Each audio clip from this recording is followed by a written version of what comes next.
Hello, hello, hello. So this is a down and dirty video because this is about replacing belts on an Ampex 2100 series reel-to-reel machine, and it's a bit of a bitch. And of course I go to YouTube hoping that somebody there can show me how to do it.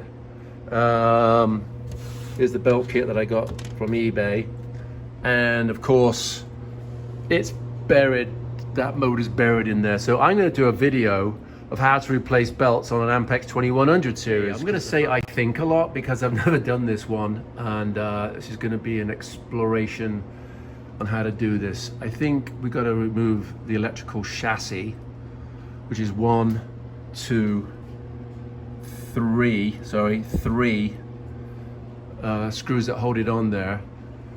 You're going to desolder this trip right here, this microswitch trip. We're going to desolder that, and then we might have to undo these Molexes, and then this should come away so we can get at putting the belts onto that motor pulley.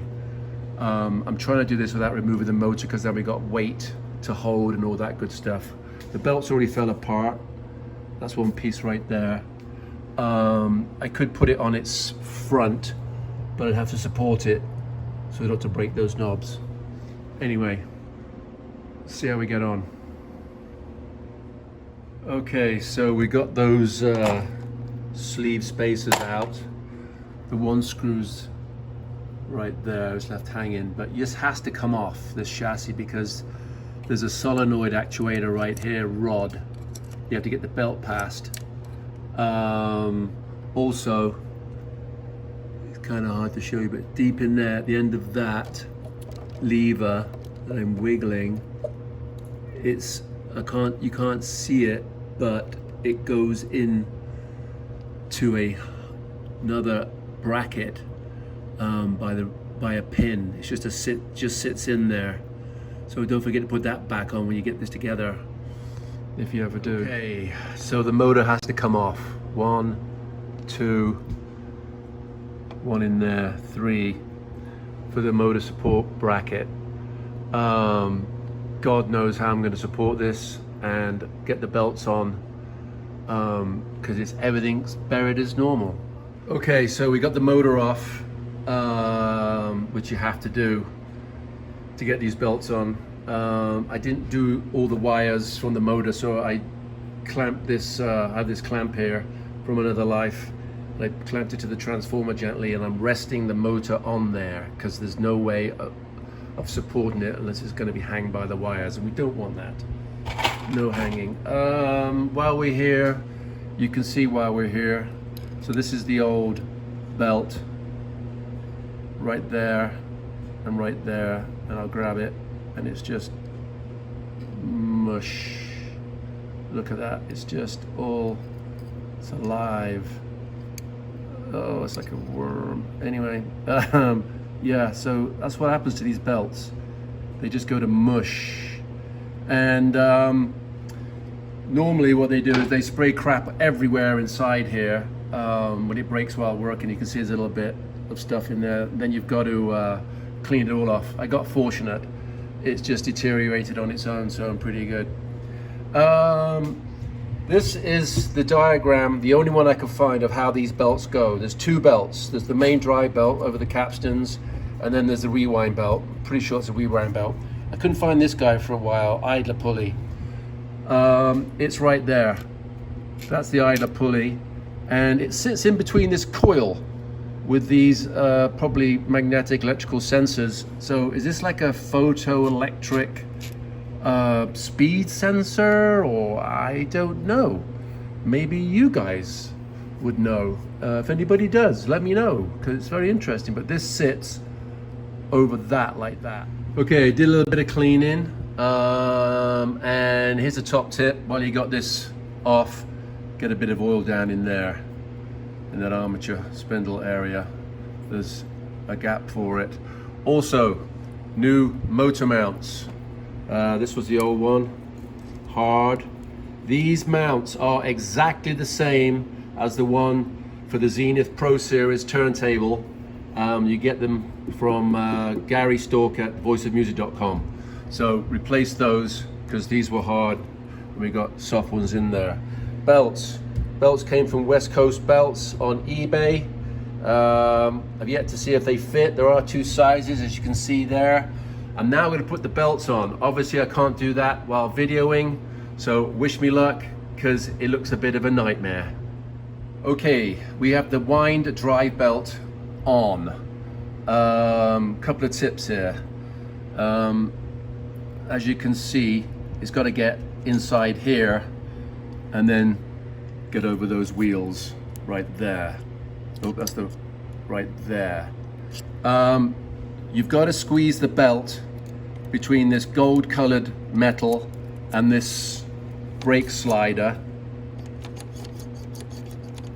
It needs to squeeze right between here and this, and it will squeeze through to get this on this side of the idler. So you've got to squeeze it through there one at a time. Then put it on the bottom pulley first. Focus. Put it on the bottom pulley first. If you can see it down in there, try and get the pointer in. God, this thing is so tight. Anyway, there and there. The belt will go between this gap to get it over that wheel. Do the bottom one first, because then the top one will be easier to get on. Doing the same thing. Squeeze it through there and up and over onto there. I use these guys. They're dental tweezers, which help me get it over. Then rest it right here, because the tricky part is going to come when we get the other belt on, because we've got to get it onto this wheel, this pulley. This is the drive pulley right here from the motor, before we get it onto the actual speed belt, drive capstan belt. I don't know what the hell you call these things, but anyway, we've got the wind belt and the main drive belt. Top tip, when you've got this all apart, the speed selector right here, put a bit of grease, give it a clean, put a bit of grease on this shaft. Mine was nice and dry and stiff, so put a little bit of grease there. Obviously this is a speed selector which moves the capstan belts, which are on these guys, these big drums. It's a dual capstan. It's a different design, Ampex. Google it, they'll tell you much better than I will. And as you can see, this moves that belt, which we yet to put on, up on these pulleys. 1, 2, 3 speeds, and that's the main, I think it's the rewind fast forward pulley. All right, lots of fun, more to come. Okay, so we got that belt on, which was a little easier than the other one. You're gonna need to thread it past this guy, which moves around on this chassis. So that's solenoid arm, focus, there we go. And also move this bracket here. It moves so you can get it past this pin right here. And it goes on those wheels like that, but it goes through here, which is the speed selector arm. But to help get this on, because we've got to thread this guy on to one of these and then get that guy on to there while holding the motor with one hand, and then putting the screw in. Have your screws ready to go. Actually, let's put it right up here so that I can grab that. Now, because there's a lot of tension on this guy, take it off, because you can put it on this side way easier now that you've got it threaded through. Have it off so that you can thread it on here, because you can't take this one off tension. So that's going to be the hard one. All right, good luck. Okay, we got the belts on. As you can see, stuff's moving. It's very nice. That idler's moving. Don't forget, you're going to put this onto this switch here. And also, when you are putting it back together, those spacers, which are here, and then one deep in there, make sure there's a recess here, so make sure they sit flush. Don't tighten it down because it won't line up properly. It's kind of trapped by a little recess, so make sure that happens.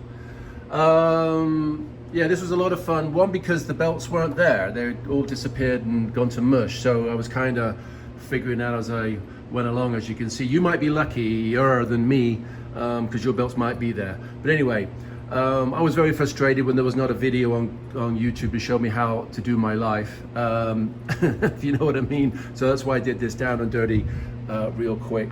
I hope your belt replacement was as fun as mine. All right, we'll fire it up and see how she plays. Oh, almost forgot. Well, we got it in this position here. Let's take this off. I marked it because that hole there tells me that it's been balanced, but before I undid the grub screw, but I needn't worry because, pull it off, there's an indent there for it anyway. But yeah, pull that off, and right there is an oil port for the bearing. Drop some oil in there. Okay, so this wouldn't be a belt change unless I replaced the counter belt, which is down in there. So I'm guessing this cover has to come off. This comes off first. This pulls off. Pull it up gently upwards because you can break one of the pins there. So be gentle with that. Don't try to take this off. This is all the head azimuth alignment stuff. You can clean the heads so you can get to them. You can take the wheels off, pinch roller wheels to clean them.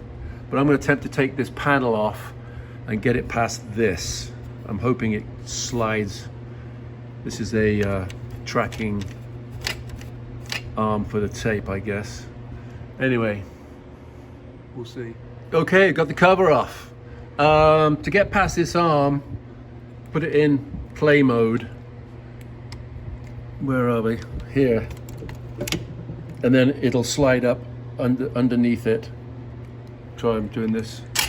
Yes, put it in play mode, and then this cover will slide up. Give it a wiggle, don't force it. Okay, so it's interesting. There's the other belts, but trust me, you ain't gonna get them from the top. It has to be done from below. It would be nice, but unfortunately not. But there's your counter belt, real easy to replace. Unhook, it should slip over, it should slip underneath there. But there's the counter belt, and yeah, bit of more cleaning, we're good to go. Okay, I messed up. If you remember that arm, which has a little ball fitting on the end, which goes into that reset. I'm trying to get my thing in there. There. That goes into that lever. Well, there's a little ball on the end of that goes into that white plastic beveled connection, which goes to the solenoid. I missed it. You got to get that in there when you put it back together. So I'm going to take the electrical chassis off again to get the other side of this, which is a little ball joint. I'll show you from the top end as well. That's got to get in there. Okay, it's really hard to see, but there's that little white piece of plastic which is beveled for a ball, which is on the end of that arm there. That has to be in there. I missed it, and that is so you can go two-way or automatic. Flips the solenoid over, so you can see right there. All right. Okay, we're all good. Everything seems to be working. I got the other side. There we go. That's the two-way. How do you read the manual? I think it swatches. I think it swaps tracks.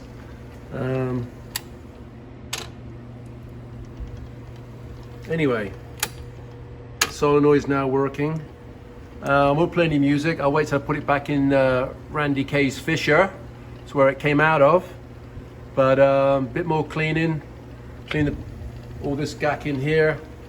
And I'll show you it playing when it's inside its console. Thanks for watching.